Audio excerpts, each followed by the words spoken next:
शिल्पी घर के काम से फ्री होती तो बोर होती, जिसके बाद उसने घर में ही दुकान खोलने की सोची। अरे ये इतने सारे कपड़े, अरे बहू क्या करेगी इनका?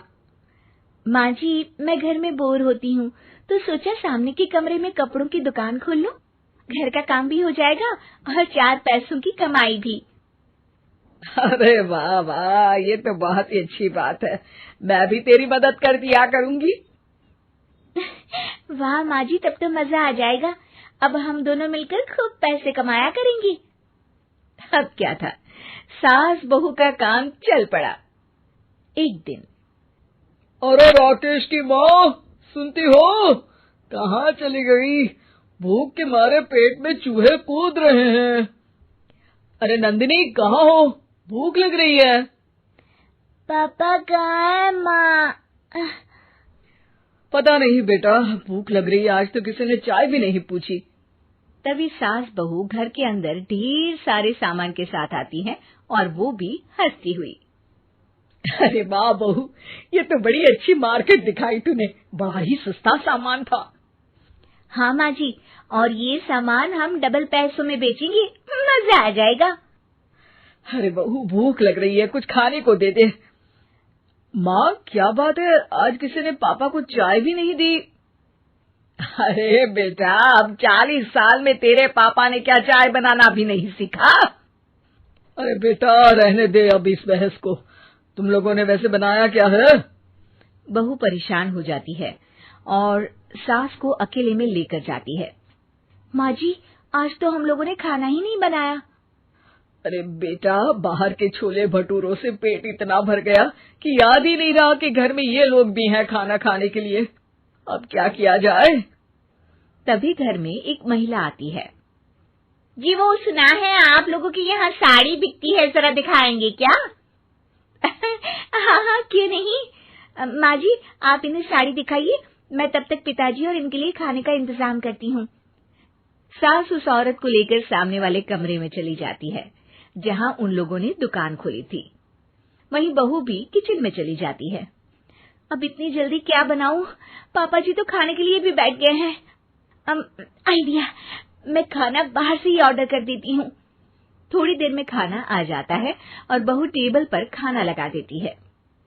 हे भगवान, कितनी कड़वी दाल बनाई है बेटा। नहीं नहीं पिताजी, वो क्या बात है नंदिनी, रोटी तो चबाई ही नहीं जा रही है, लग रहा है रबड़ खा रहा हूँ। एक तो इतने महंगे होटल से खाना मंगवाया और वो भी इन लोगों को पसंद नहीं आया।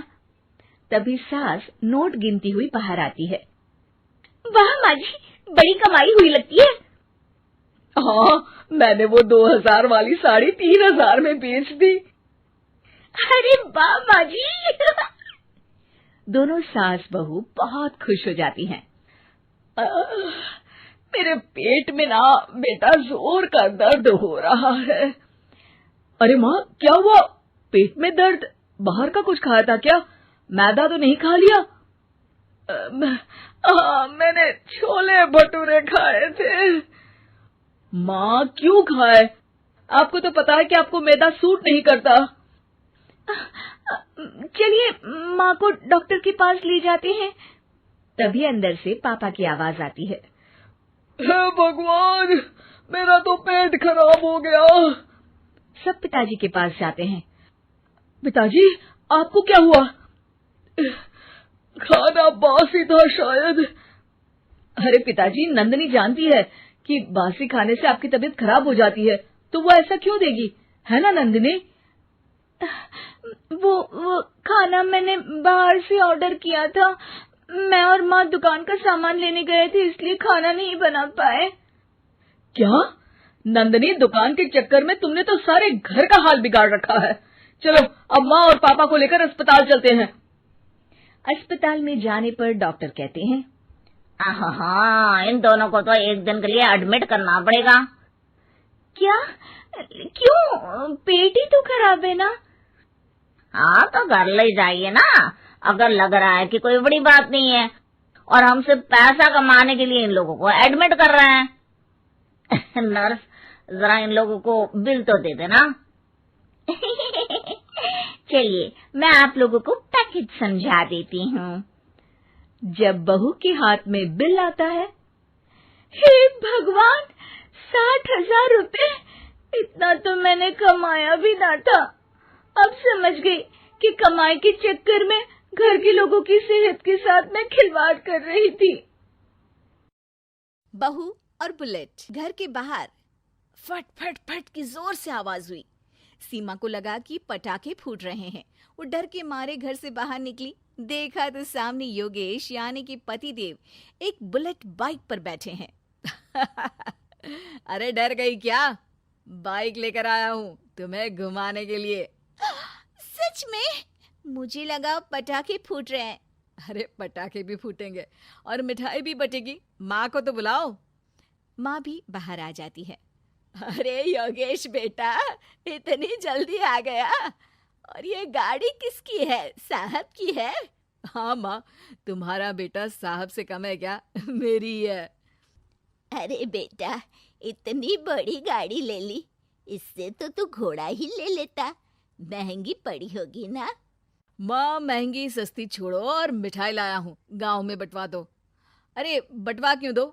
पीछे बैठो, गांव में बांट कर आते हैं। सब खुश थे। योगेश गांव के बाहर एक कोयले की खदान में मजदूरी करता था। मेहनत और अकल से उसने वहां ठेकेदारी का काम सीख लिया और सूझबूझ से ठीक ठाक पैसा बनाने लगा। गांव में बात फैल गई कि योगेश के घर धमाका गाड़ी आई है। ऐसी गाड़ी पहले कभी किसी ने गांव में तो देखी नहीं थी। योगेश और माँ गाड़ी से वापस घर आ जाते हैं। बेटा, बाबूजी ऊपर से देख रहे होंगे और आशीर्वाद भी दे रहे होंगे तुझे। वो होते तो उनको भी घुमाता माँ। पूरे गांव में नाच नाच के मिठाई बांटने जाते। जैसे मैंने नाच नाच के बांटी थी जब वो अपने लिए एक साइकिल लेकर आए थे। बस बस, बाबूजी दो बात भी सुनाते कि फटफट वाली फटफटी ले आया। सीमा आगे कहती है, अपने लिए तो ये गाड़ी ले आए और मेरे लिए? अरे ये गाड़ी तुम्हारे लिए ही तो है। पक्का मेरे लिए है? अरे पक्का तुम्हारे लिए है। अगली सुबह जब योगेश सो रहा होता है तो उसे बाहर से गाड़ी की आवाज आती है। वो घबरा कर चिल्लाता है, चोर चोर, मेरी गाड़ी ले जा रहा है, चोर चोर। माँ भी जागती है और योगेश के साथ दरवाजे की तरफ भागती है। जैसे ही दोनों बाहर निकलते हैं तो देखते हैं कि सीमा गाड़ी चला रही है। अरे बहू, नाक कटवाओगी क्या? ये क्या कर रही हो? अरे गिर जाओगी, ये क्या कर रही हो तुम? सीमा गाड़ी को रोक कर कहती है, सारे गांव में घुमा लाई, कहीं नहीं गिरी। क्या? सारे गांव में घुमा लाई?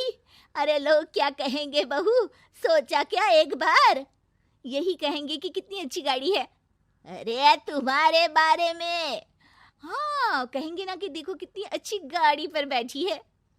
बहू गाड़ी रखकर योगेश और सासू माँ के पास जाती है। तुमने कब गाड़ी चलाना सीखा? हमारे बाबूजी के पास पुरानी स्कूटर थी, सीख ली। फिर स्कूल में एक मास्टर जी भी ऐसी ही गाड़ी लेकर आते थे, उन्होंने सिखा दी।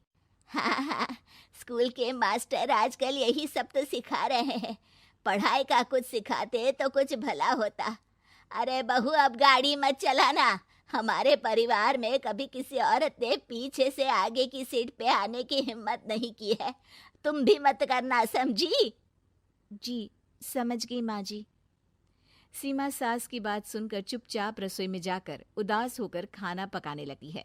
सास सुबह सुबह मंदिर से पूजा करके लौट रही होती है।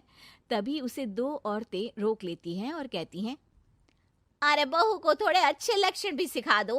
गाड़ी चलाने निकली थी, गांव की मर्यादा का कोई ख्याल नहीं है। वही तो। अरे पैसे आने लगे हैं तो क्या मतलब कि किसी रीति रिवाज को नहीं मानोगे? अरे समाज में रहना है तो समाज के ढंग से ही रहना पड़ता है। अरे लाज भी नहीं आई बहू को? चूल्हे चौके से निकलकर सीधे गाड़ी लेकर चौराहे चबूतरे नाप लिए, फट फट फट करते हुए। अरे कुछ कह देना उसे। अरे ये क्या कहेगी? बूढ़ी सास है, इनकी थोड़ी ना चलती होगी घर में। हाँ, बहू की ही चलती होगी, मर्जी भी और गाड़ी भी। सास सब सुनकर घर आती है और बहू को चिल्ला के बुलाती है। अरे नाक कटवा दी सबके सामने गाड़ी चलाकर। औरत जात गाड़ी नहीं चलाती। शहरों में तो 4 पहियों वाली गाड़ी भी चलाती हैं और हेलीकॉप्टर, हवाई जहाज भी। शहर में थोड़ी ना रहती हो मैडम साहिबा। आज के बाद गाड़ी से ही नहीं, यूं भी निकलना बंद तुम्हारा घर से। माँ सही कह रही है, कहीं भी जाना हो तो मुझे बता देना, मैं लेकर चलूंगा। आज माँ को तुम्हारे कारण कितनी बातें सुननी पड़ी। इतना कहते हुए योगेश वहां से चला जाता है। बारिश की वजह से कारखाने के रोड पर कीचड़ रहता है, इसीलिए योगेश गाड़ी घर रख कर जाता है और किसी से लिफ्ट लेकर कारखाने पहुंचता है ताकि नई गाड़ी गंदी ना हो। लेकिन शाम को इतनी तेज बारिश होती है कि उसे वापस आने का कोई साधन ही नहीं मिलता। बारिश बढ़ती जाती है, रात के 11 बज जाते हैं। रास्ते में एक नदी का ब्रिज है, अगर उस पर पानी आ गया तो योगेश कारखाने में ही फंस जाएगा। पूरी रात भूखे प्यासे बितानी पड़ेगी। घना अंधेरा, बिजली की कड़कड़ाहट और तेज बारिश। राजेश डर भी रहा था, ठंड से कांप भी रहा था। तभी उसे रोड से आती हुई एक रोशनी दिखती है। वो देखता है कि उसके सामने एक बाइक आकर खड़ी हुई है। वो ऊपर वाले को धन्यवाद देकर उस बाइक वाले आदमी की तरफ बढ़ता है, पर पास जाकर देखता है तो भौचक्का रह जाता है। सीमा, तुम यहाँ इतनी बारिश में गाड़ी पर? पहले बैठो तो, नदी ब्रिज पे आ जाएगी तो जाना मुश्किल हो जाएगा। योगेश गाड़ी के पीछे बैठता है। सीमा गाड़ी चला रही है। मैंने तो तुमको पहचाना ही नहीं। गाड़ी की आवाज तो पहचानी होगी ना। अरे पर मुझे नहीं पता था कि तुम आओगी। अच्छा किया कि तुम आ गई। माँ नहीं आने दे रही थी, पर हमेशा पति पत्नी की रक्षा थोड़ी ना करेगा, पत्नी को भी तो करनी चाहिए। योगेश को सुबह अपने किए पर पछतावा होता है। उसकी आंख में आंसू आ गए जो बारिश की बूंदों में बह गए थे। उसके बाद सीमा को सास ने और योगेश ने खुशी खुशी समाज की सीमा लांघने की मंजूरी दे दी। अब वो जहां भी जाती फट फट फट गाड़ी पे ही जाती।